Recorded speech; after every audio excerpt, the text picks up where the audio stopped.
In this video, I am going to talk about a historical perspective of the progressive movement and regulation of business.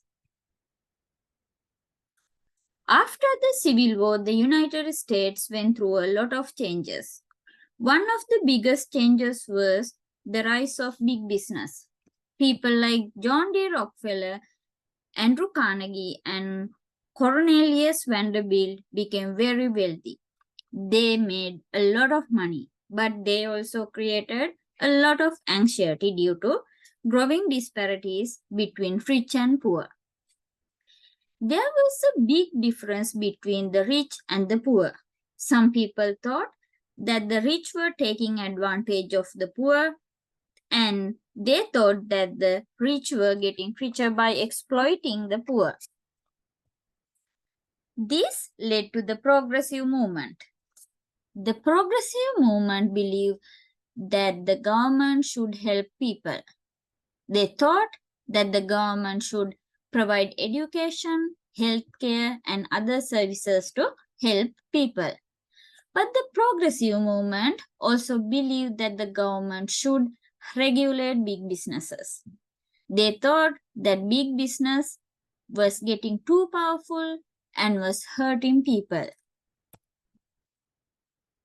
So the government started passing laws to regulate big businesses. They passed laws to limit the number of hours people could work, to set minimum wages, and to break up big companies. But the courts didn't always agree with these laws. They thought that some of these laws were unconstitutional.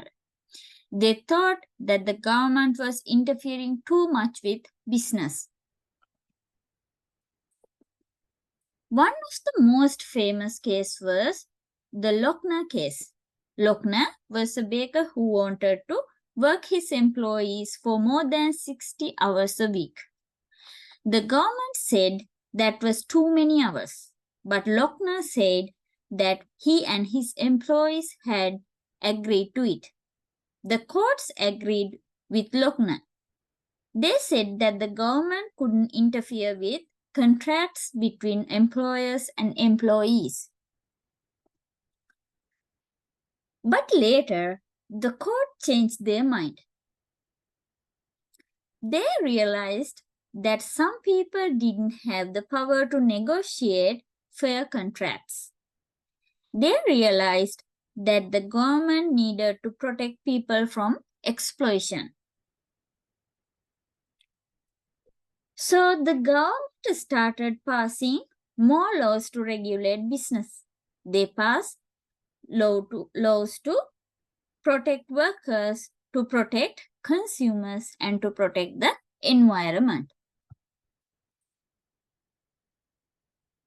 But the courts still didn't always agree with these laws. They thought that some of these laws were unconstitutional. They thought that the government was interfering too much with business. This is still a debate today.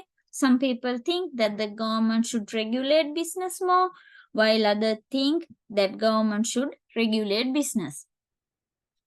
Another issue is takings. The government can take people's property if it is in the public interest. But what does that mean? Does it mean that the government can take people's property if it wants to build a road or a park? The courts have said that the government can take people's property, but only if it pays them fair compensation. But what is fair compensation? These are still questions that are being debated today. The regulatory system and the legal system are still evolving. Finally, many economics majors go on to law schools. They learn about efficiency and equity. They learn about how to make markets work better. So when you are looking at markets, remember that they are not just about supply and demand, they are also about regulation and the law.